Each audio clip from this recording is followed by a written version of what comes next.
Novak Djokovic qui pourrait être amené à disputer l'US Open, les démonstrations de Nick Kyrgios, Félix Auger-Aliassime et Pablo Carreno Busta, et enfin le preview du choc entre Nick Kyrgios et Hubert Hurkacz, c'est le menu du jour de notre crème liftée. Salut les talkers, j'espère que vous allez bien, que vous passez des bonnes vacances si vous en prenez, et surtout que vous avez un meilleur temps qu'à Montréal. Pour moi, je suis un petit peu chanceux, ici il y a un petit peu de soleil. On se retrouve aujourd'hui pour aborder le 4e journée de compétition à Montréal, et donc on attaque cette crème liftée ensemble, et c'est parti, let's go!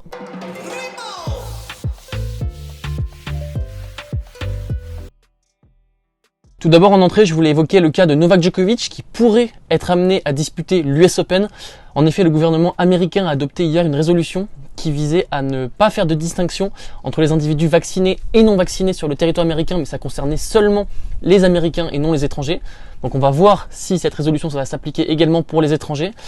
On sait en tout cas que beaucoup de voix s'élèvent en ce moment pour demander la participation de Novak Djokovic à l'US Open. On a vu Tennis Sandgren par exemple, on a vu également John McEnroe, donc il y a beaucoup de voix dans le monde du sport qui s'élèvent pour la participation de Novak Djokovic, donc il pourrait être amené à disputer l'US Open, ce qui serait souhaitable pour le tennis. On a vu qu'en début d'année déjà, il a été contraint à ne pas disputer l'Open d'Australie, mais également les Masters 1000 d'Indiana Wells et de Miami. S'il devait rater encore une fois un grand chelem, ça serait un coup dur pour lui, donc on espère de tout cœur qu'il pourrait disputer l'US Open, et on va suivre son dossier avec attention dans les prochains jours. On passe tout de suite à ce qui s'est passé à Montréal hier, et on a eu un Félix Auger-Aliassime hyper impressionnant, vraiment, qui m'a fait une très forte impression contre Cameron Norrie. Il a pris sa revanche sur Cameron Norrie, puisque Cameron Norrie avait triomphé la semaine dernière en demi-finale du tournoi de Los Cabos face au même Félix Auger-Aliassime, qui a atteint son premier quart de finale à Montréal et qui devient le premier Québécois de l'histoire à atteindre les quarts de finale à Montréal. Donc c'est vraiment super pour lui, pour le Québec et pour le tennis canadien dans son ensemble. Je vais vous lire quelques stats du match de Félix Auger-Aliassime, encore une fois, qui a été magistral. Il a tout d'abord extrêmement bien servi, il a servi 15 aces pour seulement une double faute. Il a sorti 85% de première, donc c'est un total absolument colossal. Ensuite, 92% de réussite derrière sa première, 57% de réussite sur sa seconde, aucune balle de break bien évidemment à défendre, 91% de réussite au filet, 29 coups gagnants, 10 fautes directes, donc c'est vraiment un Félix Auger-Aliassime impérial qui surfe. Enfin, j'allais dire qu'il surfe sur sa confiance, non, puisqu'il a réalisé une saison sur gazon très décevante. On l'attendait vraiment, particulièrement à Wimbledon, où il est sorti d'entrée face à Maxime Cressy. On pensait que le jeu sur surface rapide pouvait bien correspondre à son jeu, ce n'a pas été le cas. Mais là, vraiment, il s'est vraiment affirmé, il a dicté le jeu avec son coup droit. Et puis quand il sert comme ça, Félix Auger-Aliassime, il est vraiment intouchable. Donc on va voir la suite de son tournoi, mais vraiment, il m'a fait une très forte impression. Et je le vois vraiment atteindre au moins les demi-finales. Alors là, pour une place en demi-finale, il devrait jouer Casper Ruud qui s'est imposé hier face à Roberto Bautista Agut à l'issue d'une grosse bataille et à l'issue du Pipi Gate. Je ne sais pas si vous avez suivi, mais on a un Casper Ruud qui a pris une pause toilette d'à peu près 11 minutes pour se changer et qui n'a pas uriné. Alors que s'il avait justement fait pipi, il n'aurait pas pris de warning et du coup il a pris un warning. Donc voilà, c'est un petit peu Voilà, c'est pas très intéressant de se focaliser là-dessus, mais c'est ce qui a attiré mon attention lors de ce match. Et un Casper Ruud vraiment qui joue bien sur cette surface. Il atteint son 9e quart de finale en Master 1000, le 9e sur ses 15 derniers Master 1000 et surtout le 5e sur dur. Donc c'est vraiment un très bon joueur de dur, hein, Casper Ruud. Il a été étiqueté terre battue, notamment par Nick Kyrgios, mais sur dur il joue très bien. Casper Ruud, il a notamment atteint une demi-finale l'année dernière au Masters. Donc voilà, c'est un choc qui promet énormément en quart de finale, le duel entre Félix Auger-Aliassime et Casper Ruud, et je vous invite tous à regarder ce match. Un autre joueur qui m'a fait très forte impression hier, mais pas seulement hier, mais bien depuis 2-3 semaines, voire un mois, c'est bien évidemment Nick Kyrgios, qui surfe sur sa confiance accumulée à Wimbledon, accumulée à Washington, où il a été titré en simple et en double. Hier, il a triomphé de son grand copain Alex de Minaur, qu'il n'avait jamais joué, petite surprise. Il a décroché sa 9e victoire consécutive et sa 15e victoire sur ses 16 dernières rencontres, donc c'est absolument colossal. Il a vraiment torché Alex de Minaur en à peine 1 heure et 2 minutes. Il atteint son premier quart de finale à Montréal et son 7e quart de finale en 2022. C'est tout autant que son record qu'il avait atteint en 2016, où il avait également atteint 7 quarts de finale sur une année complète. Donc vraiment une grosse année de la part de Nick Kyrgios, qui surtout réintègre le top 30 et sera tête de série à l'US Open. Donc c'est une super nouvelle pour lui. Alors lui, je pense qu'il s'en fiche un petit peu, puisqu'on sait très bien son état d'esprit au moment d'aborder les matchs, mais peut-être pour les joueurs, pour les autres joueurs qui du coup ne pourront pas, les top joueurs qui ne pourront pas jouer Nick Kyrgios au premier tour ni au deuxième tour des tournois du Grand Chelem. Donc vraiment, voilà, on va avoir la fin d'une anomalie et de voir un Nick Kyrgios classé 60, 65e, 70e. Voilà, maintenant il sera au mieux 27e mondial. Nick Kyrgios, il impressionne particulièrement depuis le début du tournoi. Il impressionne d'un point de vue physique tout d'abord, puisqu'il joue énormément en ce moment, puisque comme je vous le rappelais, il sort d'un titre à Washington et pourtant physiquement ça tient le coup. Et c'est surtout mentalement où ça tient le coup. Il avait prévenu en début de semaine que mentalement, voilà, il se sentait pas très bien. Il avait accumulé beaucoup de pression au cours des derniers mois et puis là, franchement, face à Daniil Medvedev, il m'a vraiment épaté. On a vu un Nick Kyrgios assez inégal depuis le début du tournoi. Lors de son premier match face à Sébastien Baez, il a vraiment joué à l'économie, il a joué à 60-70%, c'est passé. Face à Daniil Medvedev, il a sorti un très gros match. On aurait pu penser qu'il allait se frustrer après la perte du premier set lors d'un tie-break qu'il a très mal négocié, mais ce n'a pas été le cas. Et puis hier, il a sorti un récital, il a été absolument magistral face à Alex de Minaur, il était vraiment dans la zone.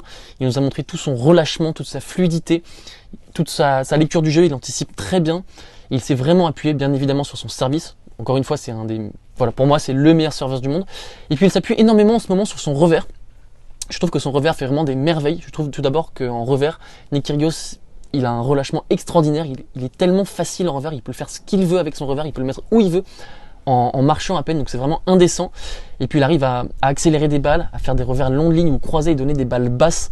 Donc c'est vraiment un coup très fort dans son jeu. On parle beaucoup de son coup droit, à raison, mais également son revers, c'est vraiment son arme fatale pour moi en ce moment, en plus de son service à Montréal. Et puis aussi, il s'appuie beaucoup sur des services volés. On l'a vu faire énormément de services volés face à Daniil Medvedev. Encore une fois, une technique qu'il a abordée face à Alex de Minaur. Et puis pour une place en demi-finale, il va jouer un des deux derniers joueurs à l'avoir battu. C'était en demi-finale de Halle. C'est Hubert Hurkacz, dans un match qui promet beaucoup. Hubert Hurkacz qui joue pas franchement très bien depuis le début du tournoi, qui a énormément galéré face à Emil Rusuvori et surtout hier face à Albert Ramos Vinolas et qui a sauvé une balle de match. Et puis enfin un autre joueur qui m'a fait une très forte impression hier, c'est Pablo Carreno Busta qui a sorti Yannick Sinner que je voyais personnellement aller loin dans ce tournoi. Franchement Yannick Sinner restait sur une grosse série de confiance, notamment par un titre à Umag qu'il avait décroché face à Carlos Alcaraz. Et Pablo Carreno Busta vraiment a été hyper impressionnant, il a collé sa ligne, il a vraiment dicté le jeu avec son revers face à Yannick Sinner. Il est franchement très chaud Pablo Carreno Busta depuis le début du tournoi, il n'a toujours pas perdu un set et il a sorti des gros joueurs, notamment Matteo Berrettini, Holger Rune et Yannick Sinner. Donc c'est vraiment l'épouvantail dans le bas de tableau puisqu'il sera amené à jouer Jack Draper en quart de finale qui a bénéficié malheureusement de l'abandon de Gaël Monfils. Gaël Monfils est très triste pour lui.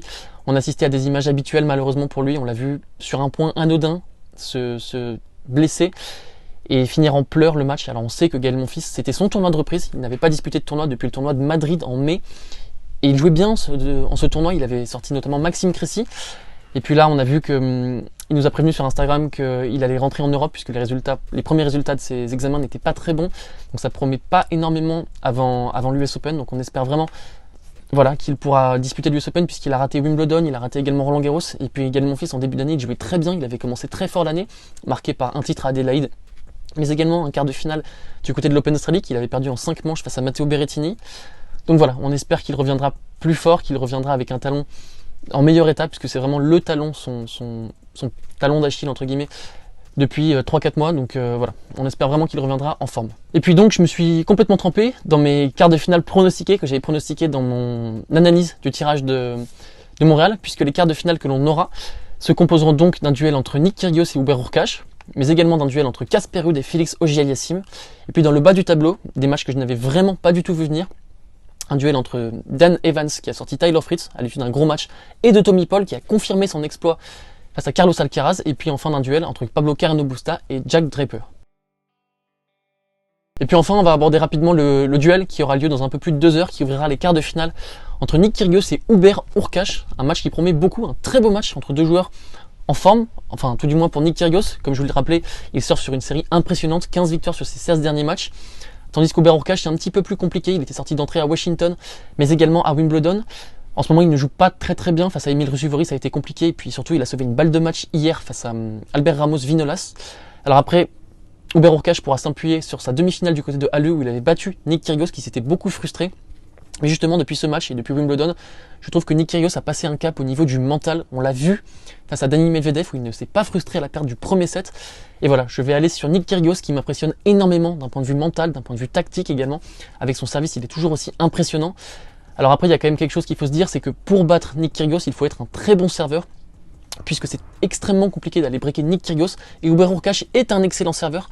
Mais je pense que vu les lacunes qu'il affiche en ce moment et son niveau de jeu assez inégal, je vais partir sur Nick Kyrgios. Et voilà les talkers, on arrive à la fin de cette petite crème liftée qui revenait sur le 4e jour de compétition à Montréal. N'hésitez pas à me dire en commentaire qui vous fait belle impression depuis le début du tournoi, qui vous a déçu, qui vous voyez surtout s'imposer à l'issue du tournoi. Moi je mettrais bien une petite pièce sur Nick Kyrgios ou Félix Auger-Aliassime, mais malheureusement ces deux joueurs pourraient se jouer en demi-finale. Donc je mettrai une pièce sur le vainqueur de cette demi-finale si cette demi-finale a lieu. Mais n'hésitez pas à me dire qui vous voyez gagner, ça m'intéresse énormément. Et puis quant à nous, on va se retrouver très vite pour la suite du tournoi. Donc je vous dis à très vite, gros bisous, ciao!